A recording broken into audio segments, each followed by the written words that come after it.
Welcome to Grace. My name is Rigo, and this is church.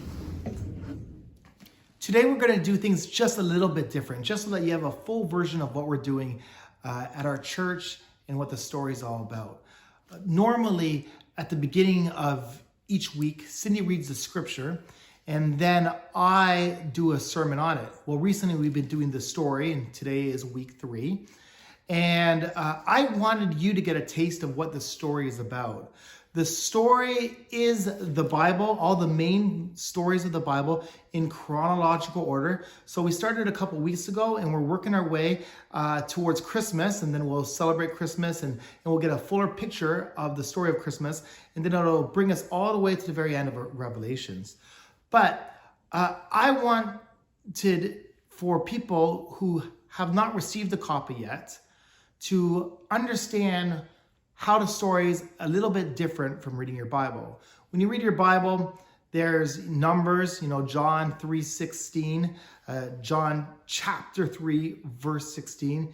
In the story, they remove those things. So we're trying to remove all the obstacles, keep the main stories so that we can see how all the stories connect together. Well, today we're going to have Cindy do the reading, but she's going to read all of chapter 3, which is quite a long reading.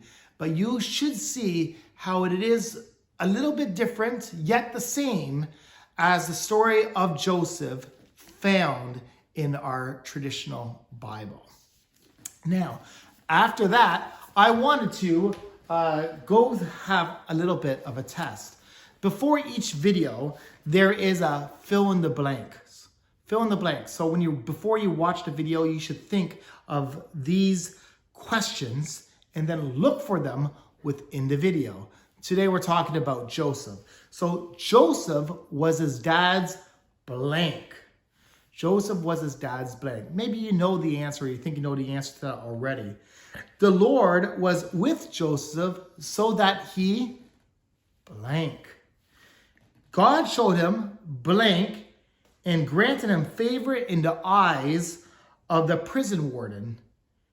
It was to blank lives that God sent me ahead of you. And finally, let God blank you during the difficult seasons to equip you for the assignment ahead. So when you watch the video of this week, you look out for those answers. Try to fill in the blanks. Follow along with us so that you can learn the story. Maybe some of those you already know, but you look out for them and you write them. And then at the very end, we will give you the answers. This is Grace. My name is Stephen, and this is church. Chapter 3. Joseph. From slave to deputy pharaoh. Now his brothers had gone to graze their father's flocks near Shechem, and Israel said to Joseph, "As you know, your brothers are grazing the flocks near Shechem. Come, I am going to send you to them." "Very well," he replied. So he said to him, "Go and see if all is well with your brothers and with the flocks, and bring word back to me." Then he sent him off from the valley of Hebron. When Joseph arrived at Shechem, a man found him wandering around in the fields and asked him, "What are you looking for?" He replied, "I'm looking for my brothers. Can you tell me where they are grazing their flocks?" "They have moved on from here," the man answered. "I heard them say, 'Let's go to Dothan.'" So Joseph went after his brothers and found them near Dothan. But they saw him in the distance, and before he reached them, they plotted to kill him. "Here comes that dreamer," they said to each other. "Come now, let's kill him and throw him into one of those cisterns and say that a ferocious animal devoured him. Then we'll see what comes of his dreams." When Reuben heard this, he tried to rescue him from their hands. "Let's not take his life," he said. "Don't shed any blood.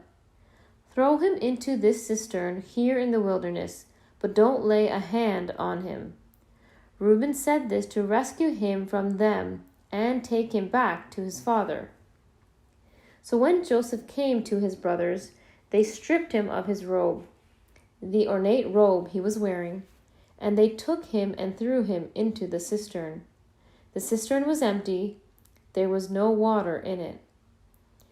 As they sat down to eat their meal, they looked up and saw a caravan of Ishmaelites coming from Gilead. Their camels were loaded with spices, balm, and myrrh, and they were on their way to take them down to Egypt.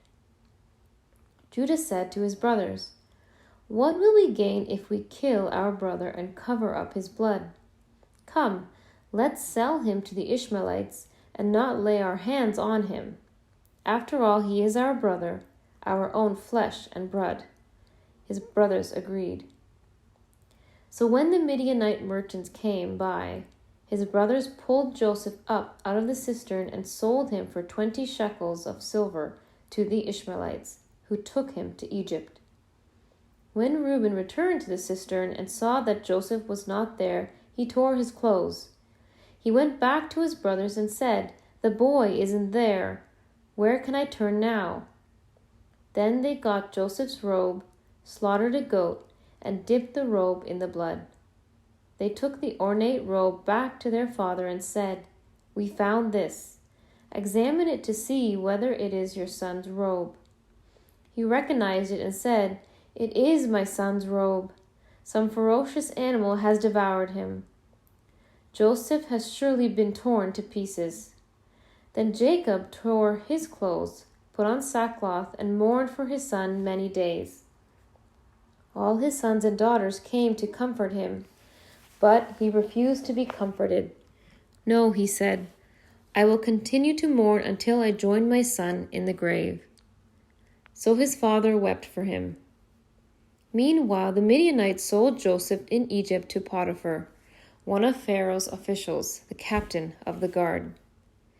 Now Joseph had been taken down to Egypt. Potiphar, an Egyptian who was one of the Pharaoh's officials, the captain of the guard, bought him from the Ishmaelites who had taken him there. The Lord was with Joseph so that he prospered, and he lived in the house of his Egyptian master. When his master saw that the Lord was with him, and that the Lord gave him success in everything he did, Joseph found favor in his eyes and became his attendant. Potiphar put him in charge of his household, and he entrusted to his care everything he owned. From the time he put him in charge of his household and of all that he owned, the Lord blessed the household of the Egyptian because of Joseph. The blessing of the Lord was on everything Potiphar had, both in the house and in the field. So Potiphar left everything he had in Joseph's care. With Joseph in charge, he did not concern himself with anything except the food he ate. Now Joseph was well built and handsome, and after a while his master's wife took notice of Joseph and said, "Come to bed with me." But he refused. "With me in charge," he told her, "my master does not concern himself with anything in the house.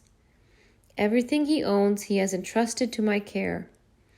No one is greater in this house than I am. My master has withheld nothing from me except you, because you are his wife. How then could I do such a wicked thing and sin against God?" And though she spoke to Joseph day after day, he refused to go to bed with her or even be with her. One day he went into the house to attend to his duties, and none of the household servants was inside. She caught him by his cloak and said, "Come to bed with me." But he left his cloak in her hand and ran out of the house. When she saw that he had left his cloak in her hand and had ran out of the house, she called her household servants. "Look," she said to them, "this Hebrew has been brought to us to make sport of us. He came in here to sleep with me, but I screamed. When he heard me scream for help, he left his cloak beside me and ran out of the house." She kept his cloak beside her until his master came home. Then she told him this story. "That Hebrew slave you brought us came to me to make sport of me, but as soon as I screamed for help, he left his cloak beside me and ran out of the house." When his master heard the story his wife told him, saying, "This is how your slave treated me," he burned with anger.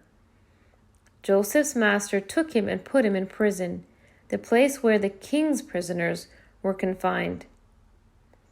But while Joseph was there in the prison, the Lord was with him.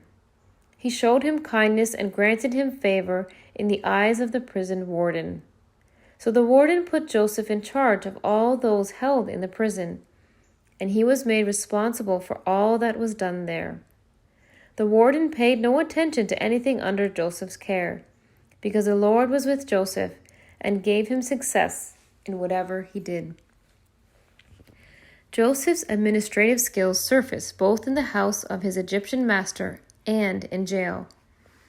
Joseph also cultivated another talent while confined to Pharaoh's stinking prison. God gifted him with the unusual ability to discern the meaning of dreams. Once during his confinement, Joseph helped two of Pharaoh's civil servants interpret their dreams. When Pharaoh's dream life took a bizarre turn, Joseph was summoned to the royal court. When 2 full years had passed, Pharaoh had a dream.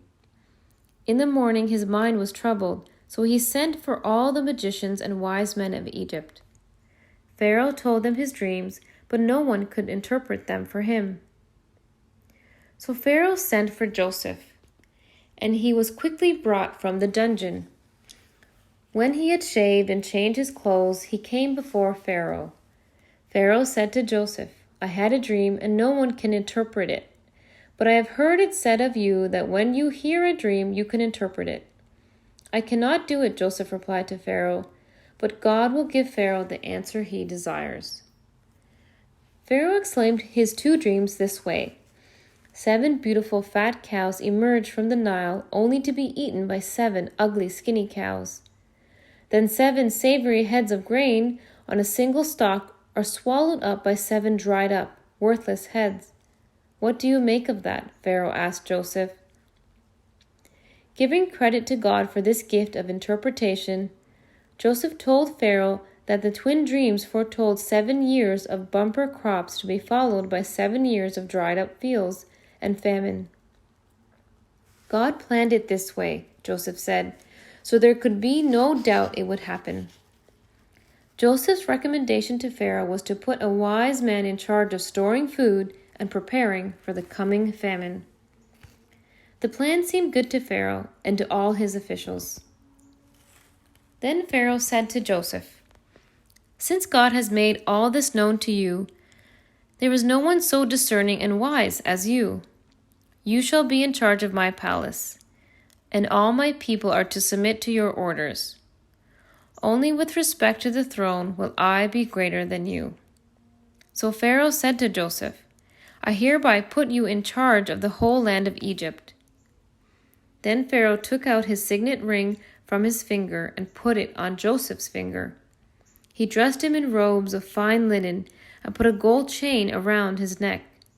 He had him ride in a chariot as his second in command, and people shouted before him, "Make way!" Thus he put him in charge of the whole land of Egypt. Then Pharaoh said to Joseph, "I am Pharaoh, but without your word no one will lift hand or foot in all of Egypt." Surely enough, for 7 wonderful years, Egyptian farmers could hardly believe how full their harvests were. Farms yielded enough for the people to eat well and still store up for the coming bad times. Joseph knew another kind of fruitfulness during this time. His wife had 2 sons. He gave them the names Manasseh and Ephraim. Then, as Joseph had predicted, the blue skies over Egypt became hot and parched. The crops withered.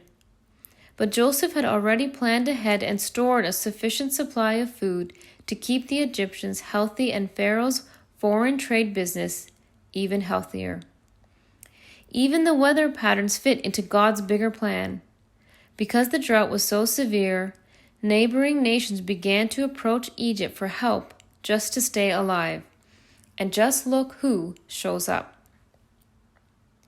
When Jacob learned that there was grain in Egypt, he said to his sons, "Why do you just keep looking at each other?" He continued, "I have heard that there is grain in Egypt.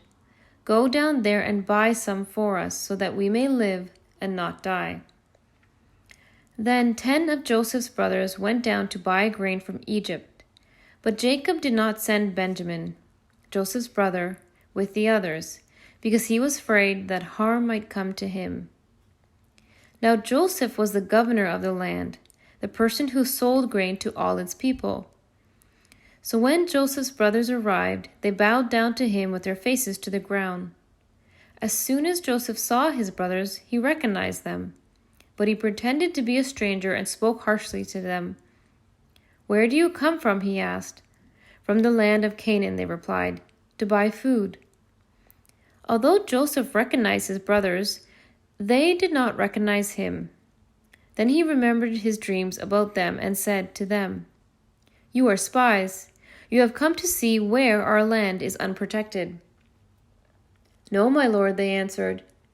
"Your servants have come to buy food. We are all the sons of one man. Your servants are honest men, not spies." "No," he said to them. "You have come to see where our land is unprotected." But they replied, "Your servants were 12 brothers, the sons of one man, who lives in the land of Canaan. The youngest is now with our father, and one is no more." Joseph said to them, "It is just as I told you. You are spies. And this is how you will be tested. As surely as Pharaoh lives, you will not leave this place unless the youngest brother comes here. Send one of your number to get your brother. The rest of you will be kept in prison, so that your words may be tested to see if you are telling the truth. If you are not, then as surely as Pharaoh lives, you are spies." And he put them all in custody for 3 days. On the 3rd day Joseph said to them, "Do this and you will live, for I fear God. If you are honest men, let one of your brothers stay here in prison, while the rest of you go and take grain back for your starving households.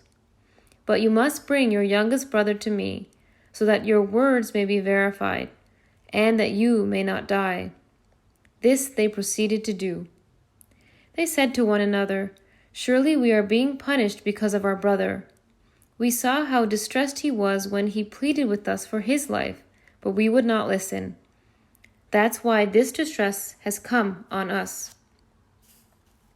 Reuben replied, "Didn't I tell you not to sin against the boy? But you wouldn't listen. Now we must give an accounting for his blood." They did not realize that Joseph could understand them, since he was using an interpreter. He turned away from them and began to weep, but then came back and spoke to them again. He had Simeon taken from them and bound before their eyes. Joseph developed a deceitful plan. He imprisoned one of his brothers, Simeon, as a supposed hostage until his absent younger brother, Benjamin, could appear in Egypt. He secretly returned the money used to purchase their grain to the brothers' bags. He kept his own identity from them by using his second language, all the while hearing perfectly well their own expressed fears. These 9 brothers were desperately confused, but Father Jacob wasn't confused at all. When the 9 sons told him the terms of sale, Jacob wouldn't budge. No way would he surrender the young Benjamin to this Egyptian leader's examination, or even to the sorry band of sons who had allegedly lost Joseph to a wild beast so many years before. It looked like a stalemate, stubborn souls refusing to confront their secret fears, until hunger, that great persuader, drove them toward compromise and compliance. Now the famine was still severe in the land, so when they had eaten all the grain they had brought from Egypt, their father said to them, "Go back and buy us a little more food." But Judah said to him, "The man warned us solemnly, 'You will not see my face again unless your brother is with you.'" Then their father Israel said to them, "If it must be, then do this. Put some of the best products of the land in your bags, and take them down to the man as a gift: a little balm and a little honey, some spices and myrrh, some pistachio nuts and almonds. Take your brother also and go back to the man at once. And may God Almighty grant you mercy before the man, so that he will let your other brother and Benjamin come back with you. As for me, if I am bereaved, I am bereaved." So the men took the gifts and doubled the amount of silver, and Benjamin also. They hurried down to Egypt and presented themselves to Joseph. When Joseph came home, they presented to him the gifts they had brought into the house, and they bowed down before him to the ground. He asked them how they were, and then he said, "How is your aged father you told me about? Is he still living?" They replied, "Your servant our father is still alive and well." And they bowed down, prostrating themselves before him. As he looked about and saw his brother Benjamin, his own mother's son, he asked, "Is this your youngest brother, the one you told me about?"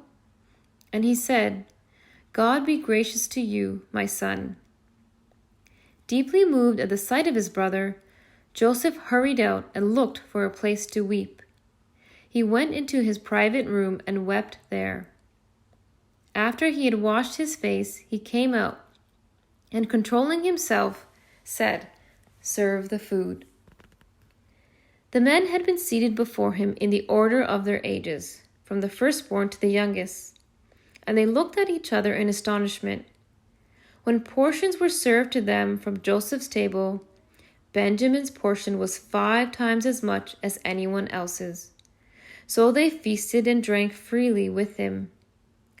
Now Joseph gave these instructions to the steward of his house: "Fill the men's sacks with as much food as they can carry, and put each man's silver in the mouth of his sack. Then put my cup, the silver one, in the mouth of the youngest one's sack, along with the silver for his grain." And he did as Joseph said. As morning dawned, the men were sent on their way with their donkeys. They had not gone far from the city when Joseph said to his steward, "Go after those men at once, and when you catch up with them, say to them, 'Why have you repaid good with evil? Isn't this the cup my master drinks from and also uses for divination? This is a wicked thing you have done.'" When he caught up with them, he repeated these words to them. But they said to him, "Why does my lord say such things? Far be it from your servants to do anything like that. We even brought back to you from the land of Canaan the silver we found inside the mouth of our sacks. So why would we steal silver or gold from your master's house? If any of your servant is found to have it, he will die, and the rest of us will become my lord's slaves." "Very well then," he said, "let it be as you say. Whoever is found to have it will become my slave. The rest of you will be free from blame." Each of them quickly lowered his sack to the ground and opened it. Then the steward proceeded to search, beginning with the oldest and ending with the youngest. And the cup was found in Benjamin's sack. At this they tore their clothes. Then they all loaded their donkeys and returned to the city. Joseph was still in the house when Judah and his brothers came in, and they threw themselves to the ground before him. Joseph said to them, "What is this you have done? Don't you know that a man like me can find things out by divination?" "What can we say to my lord?" Judah replied. "What can we say? How can we prove our innocence? God has uncovered your servant's guilt. We are now my lord's slaves, we ourselves and the one who has found to have the cup." But Joseph said, "Far be it from me to do such a thing. Only the man who was found to have the cup will become my slave. The rest of you go back to your father in peace." Then Judah went up to him and said, "Pardon your servant, my lord. Let me speak a word to my lord. Do not be angry with your servant, though you are equal to Pharaoh himself. Your servant, my father, said to us, 'You know that my wife bore me 2 sons. One of them went away from me.' And I said, he has surely been torn into pieces, and I have not seen him since. If you take this one from me too, and harm comes to him, you will bring my gray head down to the grave in misery. So now, if the boy is not with us when I go back to your servant my father, and if my father, whose life is closely bound up with the boy's life, sees that the boy isn't there, he will die. Your servants will bring the gray head of our father down to the grave in sorrow. Your servant guaranteed the boy's safety to my father. I said, if I do not bring him back to you, I will bear the blame before you, my father, all my life. Now then, please let your servant remain here as my lord's slave in place of the boy, and let the boy return with his brothers. How can I go back to my father if the boy is not with me? No, do not let me see the misery that would come on my father. Then Joseph could no longer control himself before all his attendants, and he cried out, have everyone leave my presence. So there was no one with Joseph when he made himself known to his brothers. And he wept so loudly that the Egyptians heard him, and Pharaoh's household heard about it. Joseph said to his brothers, I am Joseph. Is my father still living? But his brothers were not able to answer him, because they were terrified at his presence. Then Joseph said to his brothers, come close to me. When they had done so, he said, I am your brother Joseph, the one you sold into Egypt. And now, do not be distressed and do not be angry with yourselves for selling me here, because it was to save lives that God sent me ahead of you. For 2 years now there has been famine in the land, and for the next 5 years there will be no plowing and reaping. But God sent me ahead of you to preserve for you a remnant on earth and to save your lives by a great deliverance. So then, it was not you who sent me here, but God. He made me father to Pharaoh, lord of his entire household, and ruler of all Egypt. Now hurry back to my father and say to him, this is what your son Joseph says. God has made me lord of all Egypt. Come down to me, don't delay. You shall live in the region of Goshen and be near me, you, your children and grandchildren, your flocks and herds, and all you have. I will provide for you there, because 5 years of famine are still to come. Otherwise you and your household and all who belong to you will become destitute. You can see for yourselves, and so can my brother Benjamin, that it is really I who am speaking to you. Tell my father about all the honor accorded to me in Egypt, and about everything you have seen, and bring my father down here quickly. Then he threw his arms around his brother Benjamin and wept. And Benjamin embraced him, weeping. And he kissed all his brothers and wept over them. Afterward, his brothers talked with him. So they went up out of Egypt and came to their father Jacob in the land of Canaan. They told him, Joseph is still alive. In fact, he is ruler of all Egypt. Jacob was stunned. He did not believe them. But when they told him everything Joseph had said to them, and when he saw the carts Joseph had sent to carry him back, the spirit of their father Jacob revived. And Israel said, I am convinced. My son Joseph is still alive. I will go and see him before I die. So Israel set out with all that was his, and when he reached Beersheba, he offered sacrifices to the God of his father Isaac.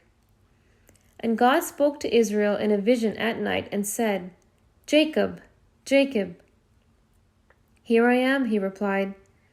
I am God, the God of your father, he said. Do not be afraid to go down to Egypt, for I will make you into a great nation there. I will go down to Egypt with you, and I will surely bring you back again. and Joseph's own hand will close your eyes." Then Jacob left Beersheba, and Israel's sons took their father Jacob and their children and their wives in the carts that Pharaoh had sent to transport them. Now Jacob sent Judah ahead of him to Joseph to get directions to Goshen. When they arrived in the region of Goshen, Joseph had his chariot made ready and went to Goshen to meet his father Israel. As soon as Joseph appeared before him, he threw his arms around his father and wept for a long time. Israel said to Joseph, "Now I am ready to die, since I have seen for myself that you are still alive." So Joseph settled his father and his brothers in Egypt, and gave them property in the best part of the land, the district of Ramesses, as Pharaoh directed. Jacob lived in Egypt 17 years, and the years of his life were 147.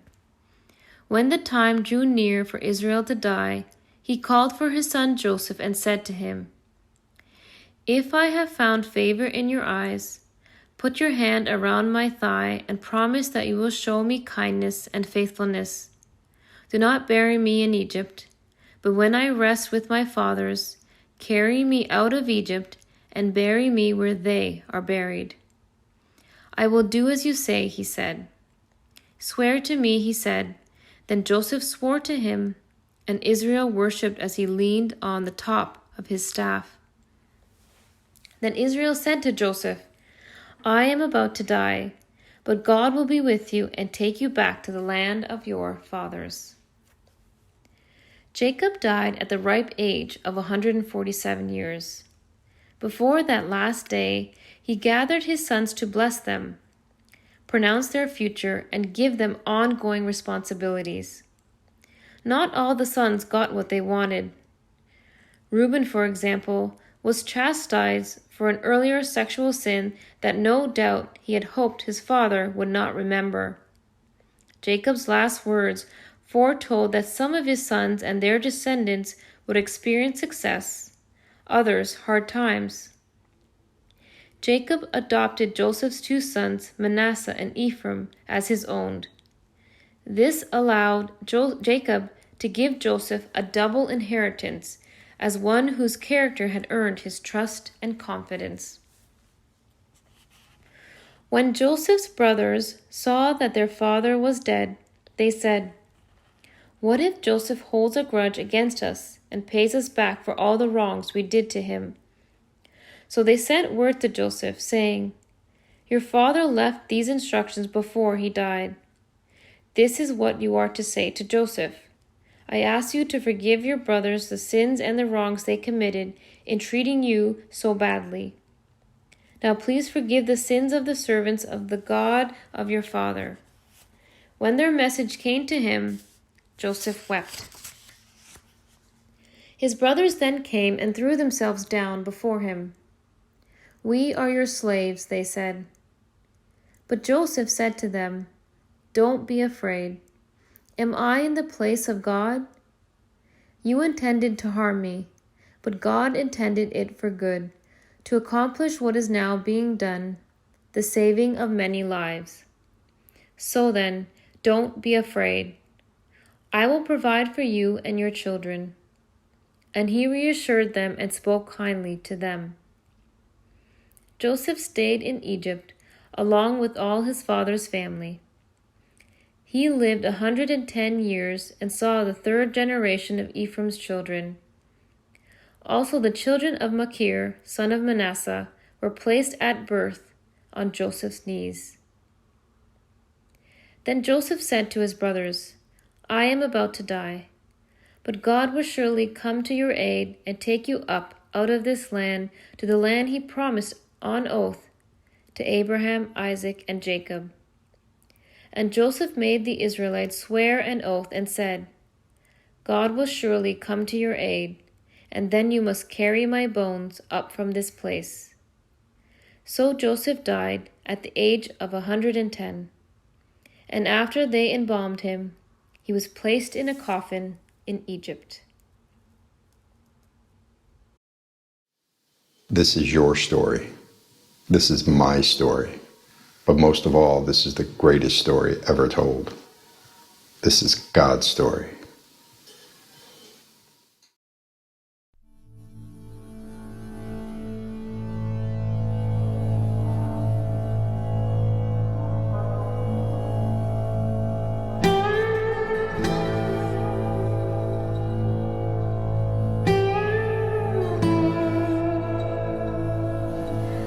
Joseph's master took him and put him in prison, the place where the king's prisoners were confined. But while Joseph was there in the prison, the Lord was with him. He showed him kindness and granted him favor in the eyes of the prison warden. So the warden put Joseph in charge of all those held in the prison, and he was made responsible for all that was done there. The warden paid no attention to anything under Joseph's care, because the Lord was with Joseph and gave him success in whatever he did.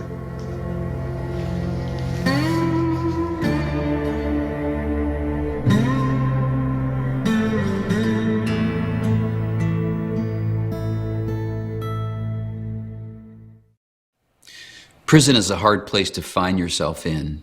It's one thing if you did something wrong to get there. It's another thing altogether if you're there as a victim versus an actual criminal, particularly if your conviction was sponsored by the members of your own family.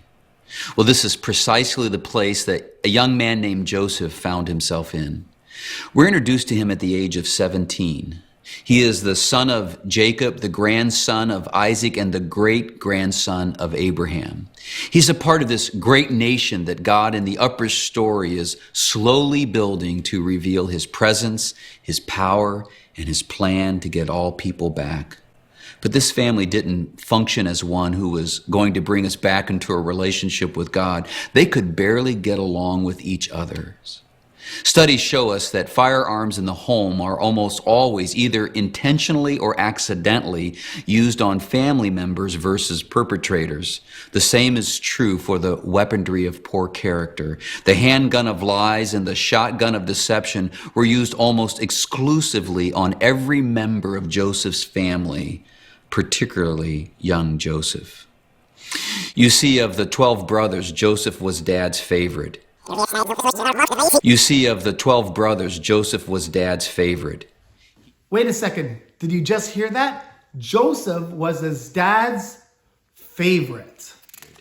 He even sported a coat of many colors that his dad gave him and left his brothers feeling cold-hearted towards him. And to make matters worse, Joseph had several dreams that he believed came from God, where at the end of the dream, all of his brothers were bowing down to him.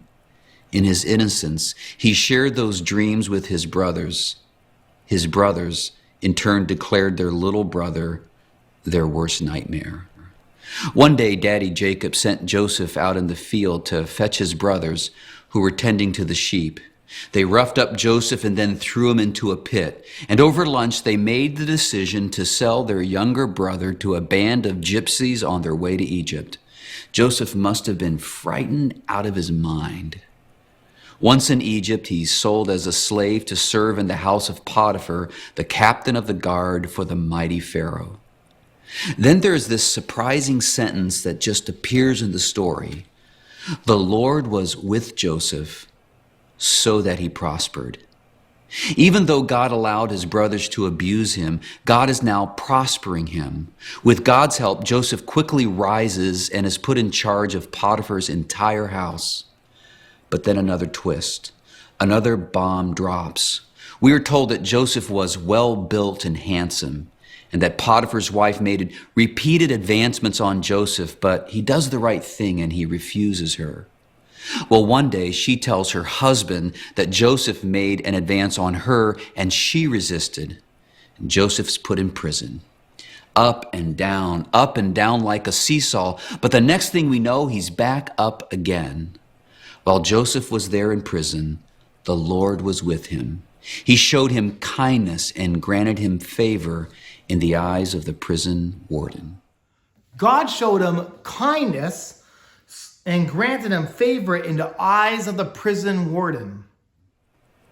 God again allowed for an unjust attack on Joseph and allowed him to go to prison. Yet once in prison, Joseph immediately gains favor and is put in charge of the prison.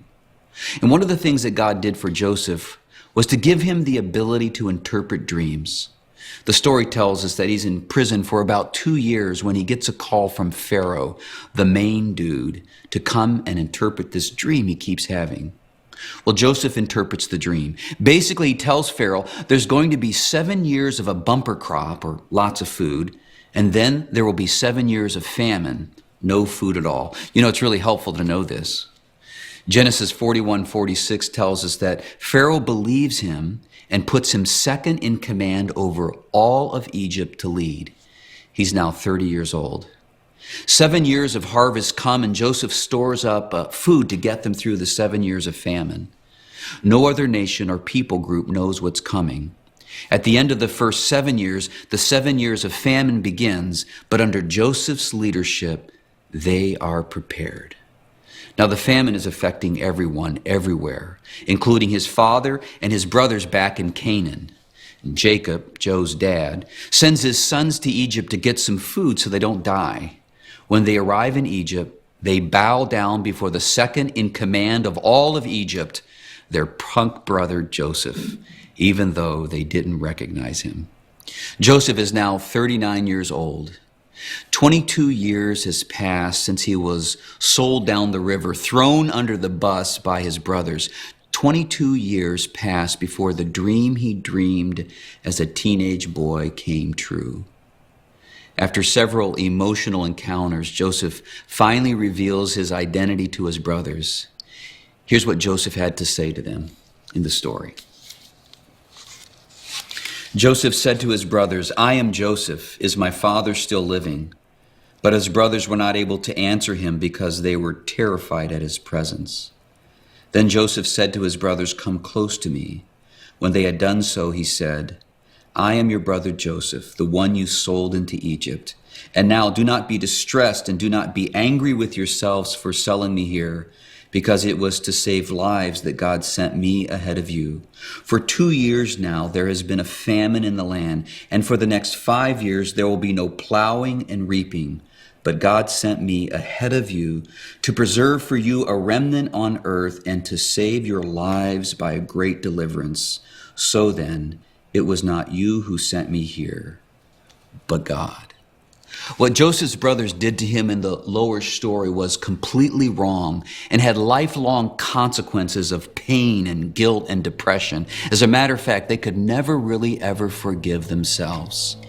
But God used their sin-filled jealousy to accomplish his overall purpose, his upper story plan, which requires Israel to survive the famine. You see, somewhere in this journey, Joseph captured this, and very few people ever do. This is what enabled Joseph to process all the junk of his brothers and forgive them. Joseph was able to forgive his brothers for what they did to him in the lower story because he captured God's upper story plan, and that's huge. Some of you might think, wouldn't it have been easier for God to use his influence to recommend Joseph for the job instead of making him go through 22 years of struggle? Well, those 22 years of up and down struggles molded Joseph into the kind of man who could do what he did with integrity. Well, those 22 years of up and down struggles molded Joseph into the kind of man who could do what he did with integrity. That's a big one. Let God mold you during the difficult season to equip you for the assignment ahead. Let God mold you. Those 22 years gave Joseph an opportunity to see God's hand in life's most hopeless circumstances and situations and to learn to trust in God completely. Joseph, out of his position of power, moves his entire family to Egypt and gives them the fertile land of Goshen. The story tells us that when his dad was getting close to Egypt, Joseph went out in his chariot to meet him. Here's what the story says. As soon as Joseph appeared before him, he threw his arms around his father and wept for a long time. Joseph went on to be 110 years old. Yes, he had 22 tough years, but he ended up with 71 really great ones. And how rich it must have been to know that he was used by God to save Israel and to move God's upper story plan further toward completion. You know, the story is likely being rewritten for your life. Romans 8:28 tells us, and we know that all things God works for the good of those who love him, who have been called according to his purpose.